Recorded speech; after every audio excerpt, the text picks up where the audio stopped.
ሰላም ሰላም በዓለም ዳርቻ ያላችሁ ውድ ሀገሬ ልጆች እንዴት ናቸው?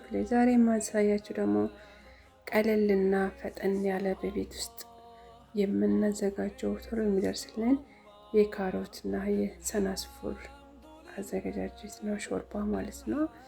ተመልካቾቼ ድስቴን አዘጋጅቻለሁ፣ እሳቱን ለኩሻለሁ። አሁን ከድስቴ ላይ ትንሽ ዘይት ተጨምራለሁ።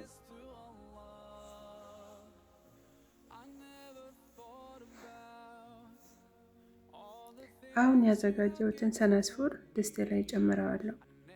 በአማርኛ ስሙን ስለማላውቀው ነው፣ ይቅርታ አድርጉልኝ። በሰናስፉሩ በሸሪያው ምትክ ሰናስፉር በመባል የሚታወቅ የሾርባ ጥሬ መጠቀም ትችላላችሁ። ተመልካቾቼ በዚህ መልኩ ጠብሰዋለሁኝ። ሸሪያውን ስትጠብሱ በጣም እንዳይቃጠልባችሁ በዚህ መልኩ ኦልሬዲ ከለሩ ቡኒ ሲሆን ይበቃል እና 2 ፍሬ የተፈጨ ነጭ ሽንኩርትና ካሮቴን በዚህ መልኩ አዘጋጅቸዋለሁ፣ ጨምረዋለሁኝ። ተመልካቾችን ሸሪያው በደንብ መጀመሪያ እንዳይጠበስ ያልኩት ከካሮቱ ጋር በደንብ አብሮ ሁለተኛ ስለሚጠበስ ነው። መጀመሪያውን በደንብ ከጠበሳችሁት ሁለት የጀዘሩ ጋር ሲጠበስ ከካሮት ጋር ሲጠበስ ይጠቁራል ማለት ነው። ቆንዶ በርበሬ የአንድ የስኳር ማንኪያ በደንብ አልሞላሁትም እጨምራለሁ ማለት ነው። ከዛ በመቀጠል እንደዚህ ከጠበስኩት በኋላ የተዘጋጀ የዶሮ ሾርባ አለኝ፣ እሱን እጨምራለሁ።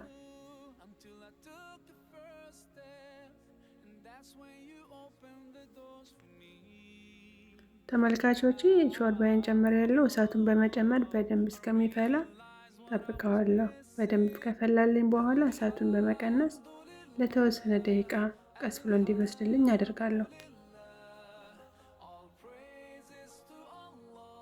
በዚህ መልኩ እሳቱን ቀንሼ ከነውና ለተወሰነ ደቂቃ ይበስላል።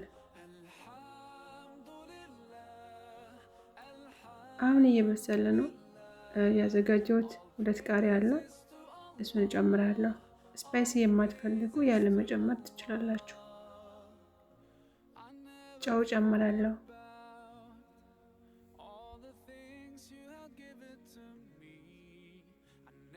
ተመልካቾቼ በዚህ መልኩ እየበሰለልኝ ነው።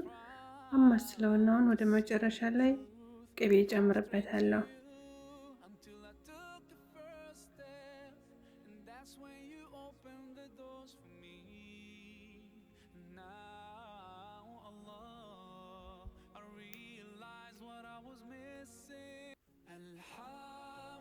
ተመልካቾቼ ቅቤን ጨምራለሁ። አሁን አማስለውና እሳቱን እዘጋዋለሁ ማለት ነው። ላይክ፣ ሼር እንዲሁም ሰብስክራይብ ስለምታደርጉኝ ከልብ አመሰግናለሁ። መልካም አስተያየት እየሰጣችሁ ስለምታበረታቱኝ በጣም አመሰግናለሁ። ወዳችኋለሁ። ቴንኪዩ።